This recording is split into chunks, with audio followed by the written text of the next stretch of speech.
Hi, this is Marco from Cuscen. Today, we'll be looking at the distribution tab. To begin, we'll go into the purchase module within the distribution tab, and we'll look at purchase orders.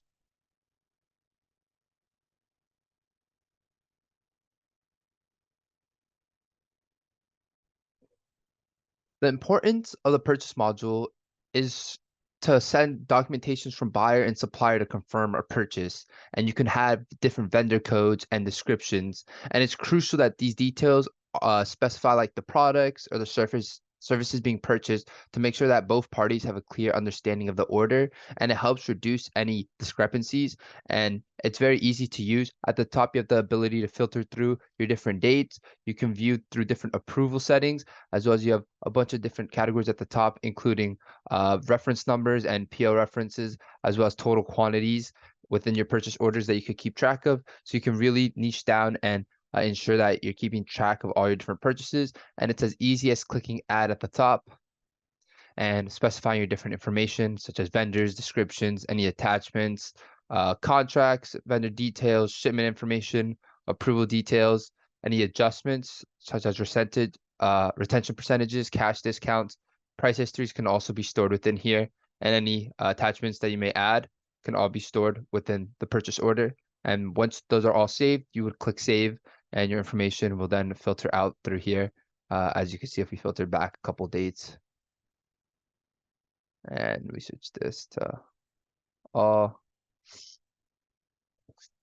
As you can see here, you have some examples of your different purchase orders within the system, and the statuses are all color coded, so it's super easy to see and see your different purchase orders. Next, we'll be looking at purchase requests. So if we go into purchase requests, this category is important because it basically shows you the internal process of where department requests and the purchase goods or services are being sent. And it's important for managing and documenting all the internal demands that are being created from purchase orders to help budget and track different departments' needs and their different requests. And you can store all those within this. Again, these tabs at the top are completely configurable, and you could see your different receipt quantities, open quantities, as well as your total quantities, and last approval dates can all be stored within this section. And again, we can filter through by your dates at the top. And if we filter back and we switch the status to all, and we just search through some old purchase requests, as you can see here, they're completely color coordinated. You can see your open ones, completed requests, requests that are still pending. So these can be done within a workflow. So higher management can approve these and complete the orders and so forth. So those can all be added here, and you could see all your different information, such as your total cost, as well as your total quantity. You have the ability to see your open quantity, last approval, who it was. You can store your different users within the system and keep track of all those within here. Next, we'll be going into the purchase receipts here. So if we click on purchase receipt, and as you can see, we already have some purchase receipts waiting. And the importance of this is it's used to record receipts of goods or services that are ordered through a purchase order, as well as it's good to verify that the correct items have been received, the correct quantities and conditions and so forth. So it's basically essential to keep accurate inventory, and it's also good for financial auditing. So you can look back and review all your different receipts and compare them to your quantities. As you can see here, you can view your total costs as well as total quantity, vendor reference numbers, vendor names, the status of them. And again, it's simple. All you have to do is go to the top and click add, and you have the ability to complete all the basic information, such as total cost, vendor reference number, PO references, receipt numbers, period, currencies, and you can add attachments, material codes, descriptions, warehouse, item categories, segments, different quantities, amounts. You also have the ability to go into your finance and add different financial details, such as asset codes, the tax code, payment terms, the billing, expense performances can also be stored. So the item expense, description, the rate value, if it's a direct, indirect expenses, and any attachments, those can all be stored within this purchase receipt tab within the purchase module. And that's about a brief overview of the purchase module within the distribution tab. Next, we'll be looking at the sales module. So if we go down into sales and we go into sales order, and we click leave here, and we just filter through the dates so we can see some data. And if you switch that to all, you'll see the different completed, approved, and open statuses. And what's important about the sales order is it's basically documentation. So uh, after you receive orders from a customer, and it details the products or services ordered by the customer, and it's important for fulfilling customer orders and of course ensuring satisfaction and proper inventory management, and all your sales orders will be completed through here. And they're very easy to access. At the top you have your different categories where you can store your different information for all your sales orders, such as description, project, what branch, company branch, documentation, amounts, um, reserve invoices as well. You can include different checkboxes, routing numbers, and so forth. And all these tabs at the top are completely configurable to your company's operations and workflows. And during the implementation process, we can adjust that and add different checkboxes and so forth. So to make sure you can keep a proper organization within your sales orders. Below that, we also have shipment information. And if we just, again, just so you could just have a visual picture of how the shipment information looks like. As you can see here, you have a bunch of different data, canceled, open, complete within your shipment. And it's important because it basically keeps track of all your dispatching goods, and it's good for management of shipment, and it also makes sure you're providing a timely delivery for products, and you're tracking your shipment, and you're maintaining, your customers satisfied. And it also helps with inventory management and updating stock levels after shipments are uh, of course shipped, and it just keeps everything more organized, and you're allowed to see all your data, different KPIs, and keep track of them. And at the end we'll be looking at the reports, and the reports will allow you to export these different data. And as you can see here, you have your shipment number, your statuses, description, and you can put all your shipment information in here, including up to the truck, any delivery notes.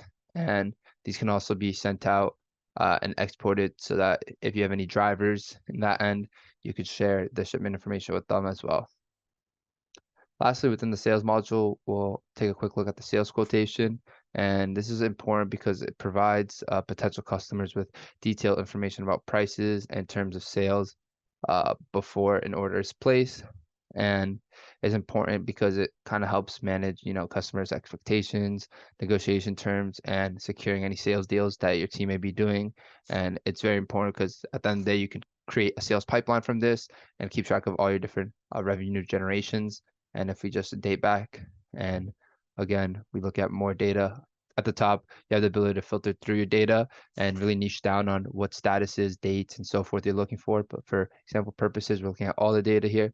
And as you can see, you can keep track of your different statuses, branch again, and date, last approvals, valid forms, total amounts. Those can all be stored within the sales quotations. And again, if you just want to open one in specific, you can double click on them and see all the details. So the description, the warehouse, inventory, and this is a description for one individual sales quotation, and these can be applicable to all the different categories that we go into and the different tables that we view. You can just double click to really get an in-depth view of them. Next, we'll be going into the inventory module, and we'll be looking at the material receipt here. And basically the importance of this is so that you can record your material receipt for, maintaining accurate inventory levels and help track the arrival of different goods. It also allows you to just, update your stock levels, as well as manage and prevent any stockouts or overstocking situations that you may previously had in the past. Those can all be adjusted there. And as you can see here, you have all your material receipts, everything that's posted, as well as posting periods, reference numbers, total quantities, and total costs. And again, these can all be exported as an Excel file or created into a nice and easy to understand report where you can automate this process, send it out to your team on a weekly basis. Next, within the inventory module, we'll be looking at material issues. And this is important because materials from your inventory, production, or other departments that may have any issues will all be stored here. And it's kind of used for just, maintaining accurate inventory records and ensuring that the production process for the necessary materials function without any delays. So those can all be stored here, and they can also be used to look back on for any improvement purposes. So if we just store back and we just look at some more data here, you can see your posted, your different statuses, reserved, and any material issues. And at the top, you have, again, your reference number, quantity numbers, and total cost for these material issues. Lastly, we're going to be looking at inventory balance by warehouse. So if we go down here, and why this is important is because it provides a detailed view of the inventory levels across different warehouses, and it's also crucial for managing stock distribution. You can use it to optimize your warehouse spaces and ensure that the right products are available at the right times for, to meet different demands of different clients and customers. And again, here you could see your different balances per warehouse, as well as different material codes, material descriptions. Uh, you have your unrestricted stock, QC stock levels, block stock, order quantities, as well as parallel units, total unrestricted units. And if we open up the last one, total restricted parallel units, and you can really adjust these and configure these different categories and niche down so you can really help keep a accurate and balanced inventory level for each of your warehouses. Lastly, we'll be going into production, and we'll be looking at the bill of material, BOM, and this is basically a comprehensive list of your different material components and assemblies required to, build your products. Of course, you're already familiar with this, and it's super easy to use. You have your total cost, what's being active for your bill of materials, so you could check what you're using, what you're not using, and it's a just easy way to view all your materials in a centralized location. Next, we'll be looking at the MRP, which is the material requirement planning. And if we just date back a little bit so you can see some data. And as you can see here, you can view total quantity, your run dates, as well as your statuses for each of these. Lastly, we'll be looking at production order. And this document specifies the quantity of production to be manufactured, as well as like materials required for the production schedule. And it's just useful for organizing production and make sure the correct products are made at the correct time with the correct budget, of course, and can be used.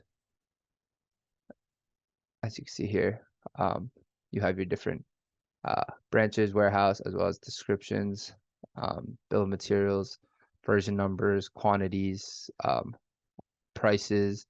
You have standard prices, actual prices, and these can all be configured again, and when they're valid within the production order, and all that can be adjusted and used for production purposes. Lastly, we have our reports, and you can make a report theoretically for every module here. For this example, we'll look at the sales reports, and we do sales order by customer, and you can niche down your reports, select what you see is important, and then you can just run it, and the report will generate here with all the information. If the information was full by sales orders by customers, it would import here. And again, you can also design your reports and edit them and configure them to your liking. Obviously, add your logo. Maybe you want to move some things around. Those can all be adjusted, but all these key currency values will all remain the same.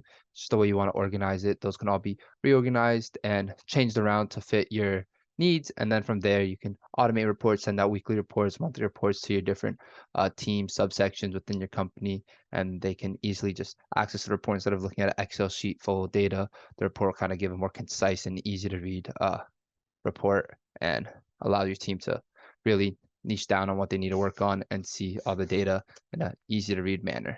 Thank you for listening to my demo on the distribution module in Cuscen. This was Marco. Bye.